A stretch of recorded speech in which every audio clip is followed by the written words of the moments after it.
চলা, আর একটা জিনিস ভিতরে ক্যাপাসিটি বেশ স্প্রেড, যে কারণে হয় কি মানে মুভমেন্টটাও ভালো, ভিতরে ইজি মুভমেন্ট করা যায়। 2 ঘন্টা চার্জ করলে বা 2.5 ঘন্টা চার্জ করলে 90 থেকে 100 কিলোমিটার পার ডে আর কি এটা রান করা যাবে। তো আমার মোটামুটি তেল ছাড়াই কভার করতে পারবো আর কি। তাহলে সেক্ষেত্রে আমার ইলেকট্রিক চার্জে হয়তো 2 থেকে 3 হাজার টাকা মান্থলি খরচ হবে, ওনারা যেটা জানাইলো। তাহলে সেক্ষেত্রে আমার ফুয়েলের কস্টটা অনেক কমে যাচ্ছে আর কি। অন্যান্য ইলেকট্রিক গাড়ির সাথে বিওআইডির এখানে মূল জিনিসটা হলো ওরা টেসলার প্রতিদ্বন্দ্বী।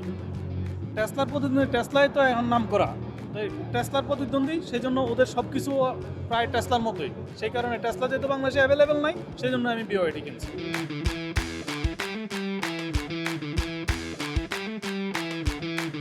একদিনে এত বাল্ক পরিমাণ ডেলিভারি আমরা খুব একটা দেখি না সচরাচর। সো আমরা আমাদের সব কাস্টমারকে ইনভাইট করি যে আপনারা যদি আমাদের একটা অনুষ্ঠান করে কি আপনারা আসতে চান কি না। তারা সবাই এগ্রি করেছে। সো এরকম করে আমরা একটা মিলন মেলা করেছি।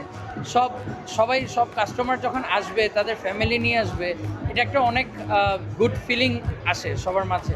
সো এর জন্যই আমরা এই অ্যারেঞ্জমেন্টটা করেছি।